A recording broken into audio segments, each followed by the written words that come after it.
John Howard has described the Burmese government as a thoroughly loathsome regime. Today he's flagging tougher visa restrictions on government officials and targeted financial sanctions. The Australian government's man on the ground in Rangoon is Ambassador Bob Davis. I spoke to him a short time ago. Well, what we have, the demonstrators have made very clear, their very strong commitment, their very strong concerns, and their intention to continue to register these concerns on the streets of Burma. The regime responded with an inordinate amount of violence yesterday to that demonstration.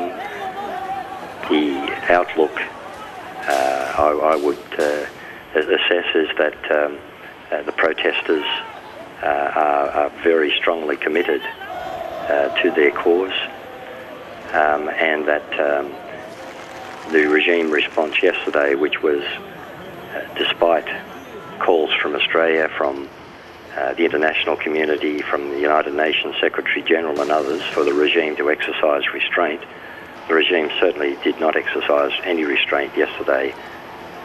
And so there's bound to be more violence? There's bound certainly to be more demonstrations, and we have very severe concerns that the regime has not yet taken on board the message that so many people and governments in the international community have made very strenuously to them over recent weeks.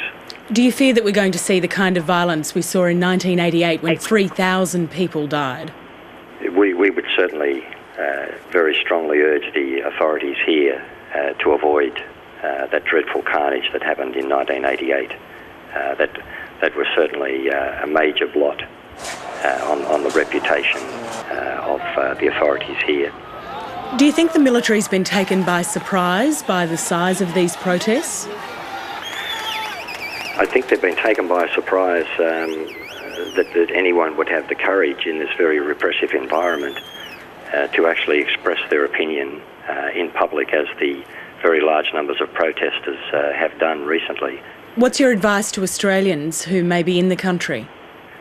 In terms of Australians in the country, our advice to them remains as it has been in our consular travel advice for a long period, to avoid demonstrations, because demonstrations here have a history of a potential to turn violent at very, very little notice.